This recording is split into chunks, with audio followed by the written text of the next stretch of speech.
ഒരു ഫോർഡിൻ്റെ used car എടുക്കുന്ന ഒരു കസ്റ്റമർ എന്തൊക്കെ ആ വണ്ടിയിൽ ശ്രദ്ധിക്കണം എന്നുള്ളതാണ് നമ്മൾ പറയുന്നത്. ഇപ്പോൾ Ford Figo, Ford aspire, free style, EcoSport, ഈ നമ്മളിപ്പോൾ ചെക്ക് ചെയ്തുകൊണ്ടിരിക്കുന്ന ഒരു ഫോർഡ് എക്കോസ്പോർട്ടാണ്.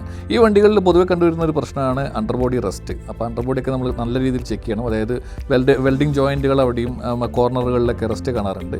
പിന്നെ ഈ ബ്ലാക്ക് സ്മോക്ക്, വൈറ്റ് സ്മോക്ക് അങ്ങനത്തെ പ്രശ്നങ്ങളൊക്കെ ഈ വണ്ടിക്ക് ഉണ്ടാവാറുണ്ട്. ഇപ്പം ഡീസൽ വണ്ടിയൊക്കെ ആണെങ്കിൽ അതിൻ്റെ ഇഞ്ചക്ടർ ഇഷ്യൂസ്, അപ്പം വണ്ടി ഐഡിലൊക്കെ ഇടുന്ന ടൈമിൽ അതിന് വൈബ്രേഷൻ ഉണ്ടാവുക, ആ ഇഞ്ചക്ടറിൻ്റെ പ്രശ്നങ്ങൾ കൊണ്ടും ഉണ്ടാവുന്നതാണ്. വണ്ടി സ്കാനിങ്ങിലൂടെയൊക്കെ നമുക്ക് വലുതും മനസ്സിലാക്കാൻ വേണ്ടി പറ്റും.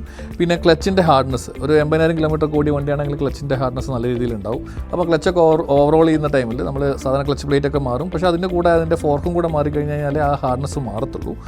പിന്നെ ഈ വണ്ടിയിൽ നോക്കാനുള്ളത് സ്റ്റിയറിംഗ് ആണ്. ഇതിന് ഇലക്ട്രോണിക് സ്റ്റിയറിംഗ് ആണ് വരുന്നത്. അതിൻ്റെ മോട്ടറിൻ്റെ സൗണ്ടൊക്കെ വരുന്നുണ്ടോ നോക്കണം. പിന്നെ റാക്കിൻ്റെ സൗണ്ട്, പിന്നിൻ്റെ സൗണ്ടൊക്കെ വരുന്നുണ്ടോ എന്ന്.